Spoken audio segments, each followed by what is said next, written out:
Let me tell you about Miss Lady. I don't know if this is going to be for Miss Lady's book or if this is something that she's going to talk about in her videos.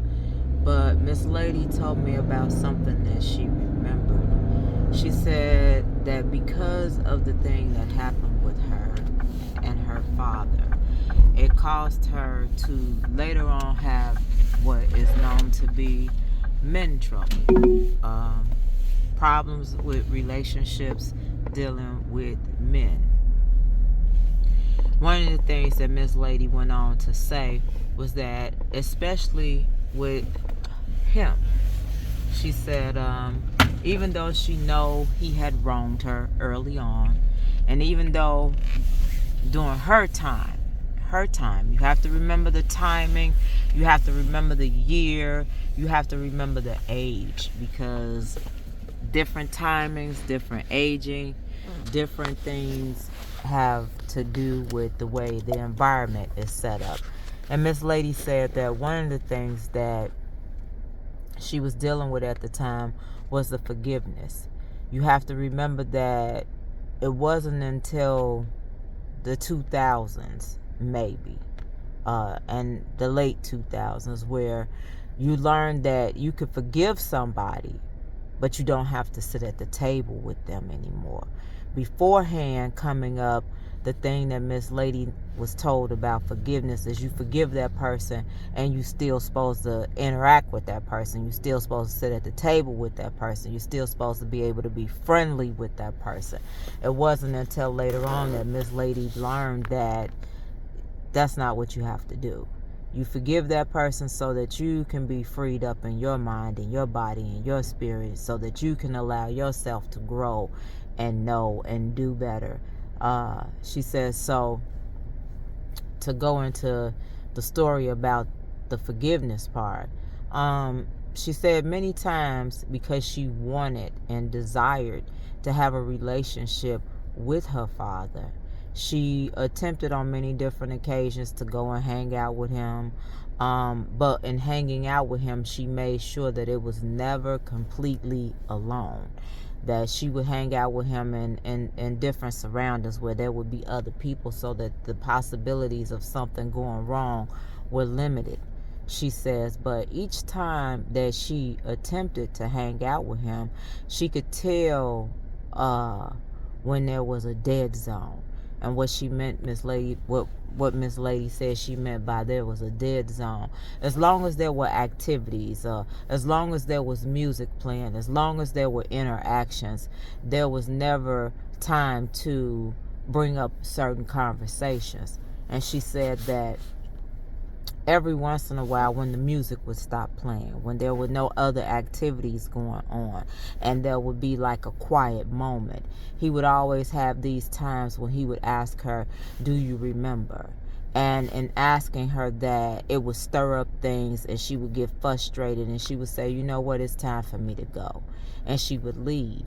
So she would think that in leaving and in staying gone for periods of times, that these conversations wouldn't come back up the next time. She would stay away for 6 months, she would stay away for a year, she would stay away for 2 years. But every time she reenacted with him, it was like meeting a friend, haven't seen a friend for a very long time. So to see him, she would be excited and she would be happy, and she would say, okay, maybe this time things have changed. And she said each time that she would have those encounters with him, when the music would stop playing, when the interaction would stop playing, when the activities would stop playing, that he would bring that up. And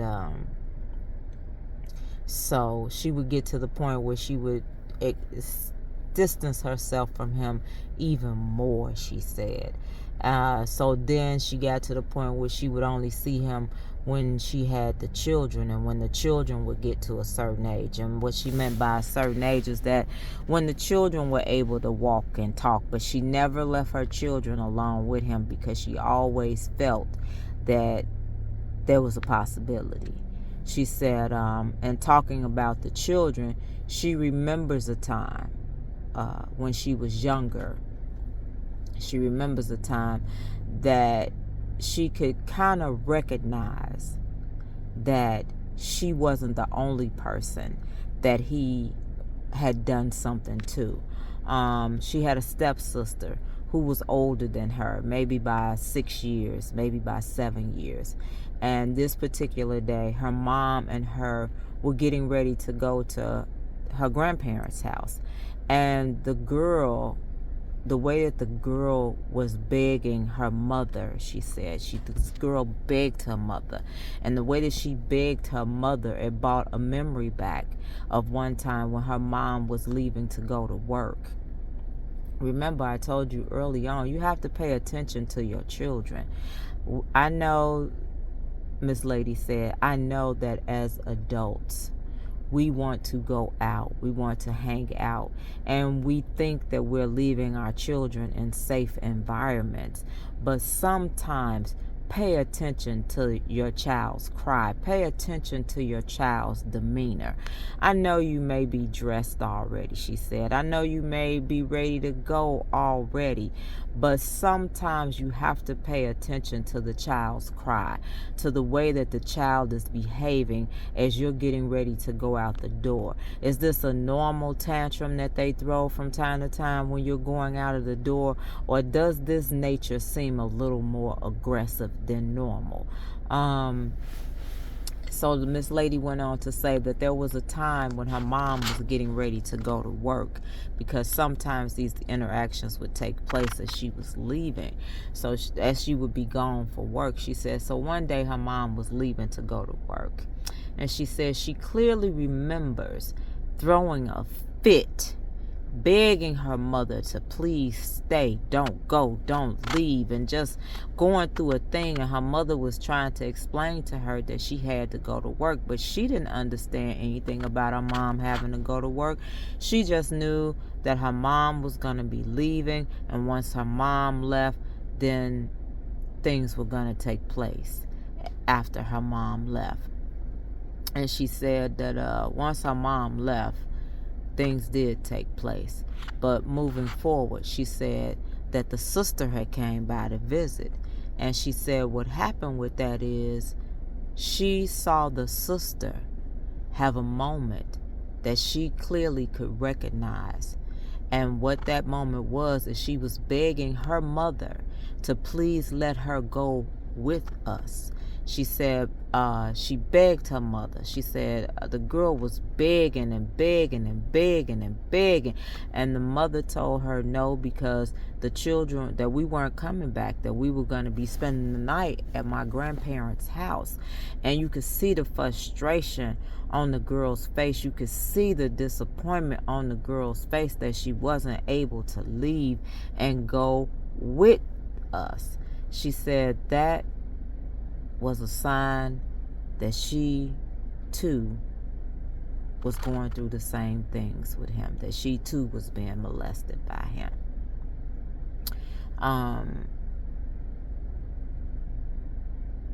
Those of us who have had the misfortune, Miss Lady said, of being molested early on, we believe in our minds and in our hearts that we are the only ones.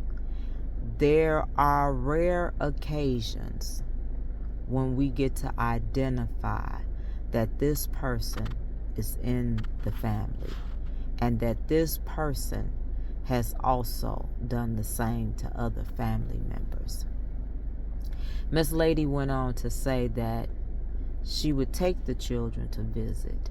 And when she would take the children to visit, she had an encounter with him where one time there was an uncle. And the uncle wanted the daughter to sit on his lap. And she told, Miss Lady said she spoke up and she said, no, my daughter doesn't sit on men's laps. There's no, and the uncle was offended by the fact that the daughter did not want her daughter sitting on the uncle's lap. And she didn't care. And he stepped in and said, hey, she doesn't want her daughter sitting on your lap. Her daughter cannot sit on your lap. at that point, she felt like maybe he had changed. Maybe there was some protection now. Maybe he understood the error of his ways. But Miss Lady said there was another encounter with him where she had taken the son and the daughters with her to go and visit him at another sibling's house. And he made a comment one time about the fact that, ooh, you better watch that boy because he sure has a big butt. And she said that after he made that statement, she realized that this was something that was embedded in him, that this was who he really was. And at the time, her son had to be about 11 years old. So imagine trying to continue to have a relationship with someone who has wronged you, and you're trying to have relationships too. She said she went home that day and she wrote down what she wanted to say, what she wanted to express to him. She did not read the letter to him. But the very next time that she went and visited him, she let him know then that she would never see him again. Never, ever see him again. This was probably in 95 or 97. Right now, this is 2026. She said from 95 to this point, she never saw him again. She cut off all ties with him.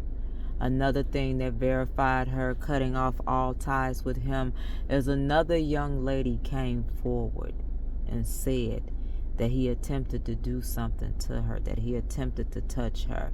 And this was a girlfriend of his whose daughter said that. And he called himself casually, Miss Lady said, mentioning it to her by saying, you know, her daughter tried to say that I touched her. And I told him then, Miss Lady said, I said, oh, she's not lying on you. You did. You did. She said, not only was he a pedophile, she also found out that his father was also a pedophile. So that was another reason why the struggle with the children was so real for her.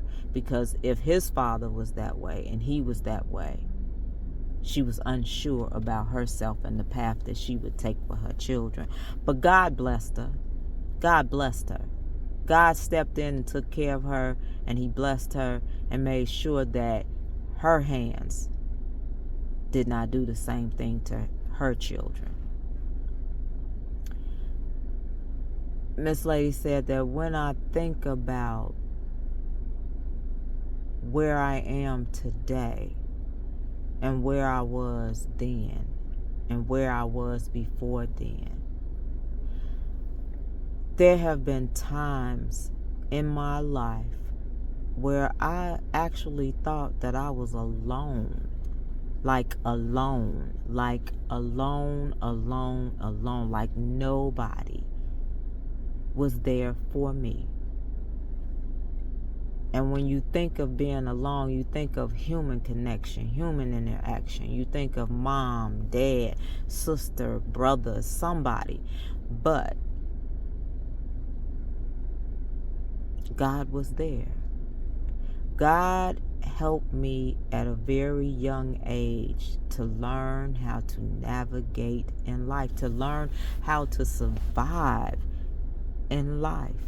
Because no matter how much you think mama should know or daddy should know or this person should know, they do not know everything, and they cannot be everywhere.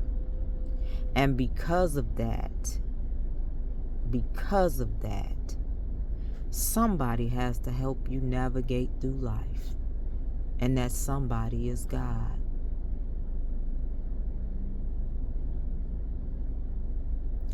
Even if you don't even know at that particular moment about the interaction or haven't had an encounter with God, God is there helping you along the way.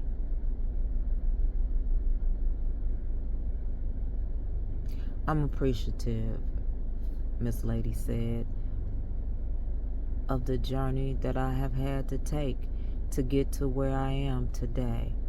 I'm appreciative of it. Sometimes Miss Lady said, I may cry, and I may cry not because of the memories of what happened, but because of the future. Because of my future, because I have a future. I have a bright future waiting for me, that's opening up for me. Doors are opening for me, and I'm appreciative of the doors that God is opening for me and the doors that He's closing. I'm going somewhere, I'm doing some things, and I will be a help and a service to someone else. She said, by the way, for those of you who may be asking, Miss Lady said, no, I didn't have a big sister or a big brother.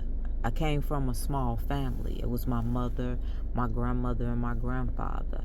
I had a brother who was younger.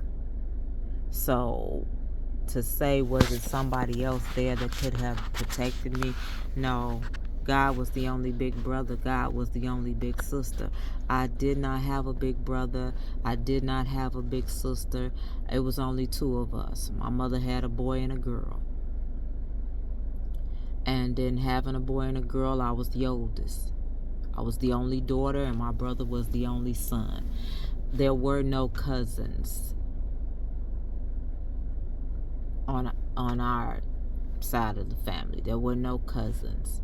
So it left me to have to pave the way, to be the first one to walk through a door, to be the first one to do this, the first one to do that. It also left me to be what they called at the time the black sheep of the family. A lot has occurred. I'm no longer angry about it. I'm no longer mad about it. I'm no longer having moments of why me.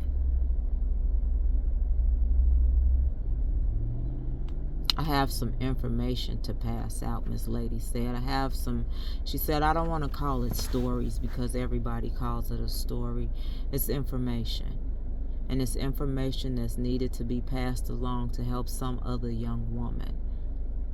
Doesn't matter the color of her skin.